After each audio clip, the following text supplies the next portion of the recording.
এই যে আজকে আমার পটল তরকারিটা আমি তোমাদের সাথে শেয়ার করছি, তো তোমরা দেখে বলো কেমন হয়েছে।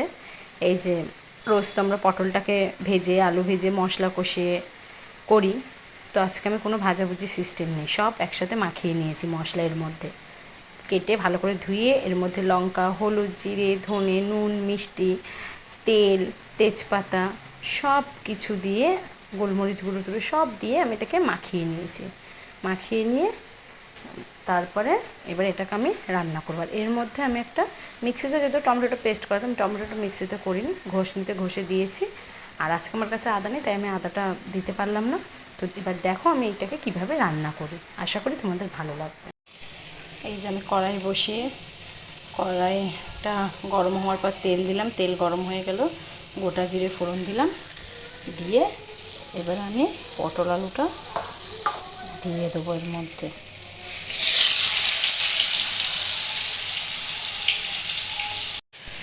এই যে দিয়ে এবার এটা আমি ভালো করে তেলের মধ্যে কষাবো।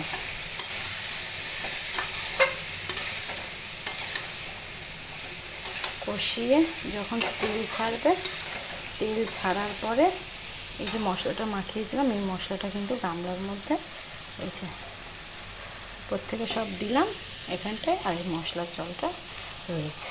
তো এটাকে কষানোর পরে যখন তেল ছাড়বে তারপর এটাকে দেবো। দেখো তাহলে কীরকম করে আমি করি। এই দেখো আমার কষানো হয়ে গেছে, এই যে বুঝতে পারছো মশলা দিয়ে তেল ছাড়ছে, এই দেখো পুরো তেল ছাড়ছে মশলা দিয়ে, তার মানে আমার পুরো কষানো হয়ে গেছে। ঠিক আছে, এইবার আমি এখানে জল দিয়ে দেবো। এই যে জল দিয়ে দিয়েছি, এবার এটা ভালো করে ফুটবে।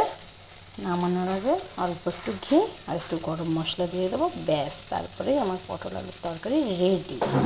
আমি একটু ঝোল ঝোল রাখবো, যেহেতু আমাদের সবাই একটু ঝোল খেতে ভালোবাসে, তাই আমি হালকা একটু ঝোল রাখবো, একদম মাখা মাখা করবো না। এই দেখো এই যে ফুটে গেছে ভালো করে, তো এবার আমি এর মধ্যে একটু ঘি দিয়ে দেবো।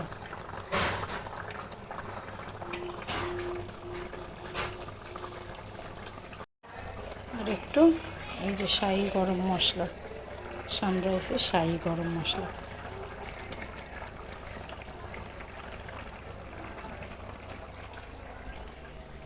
দিয়ে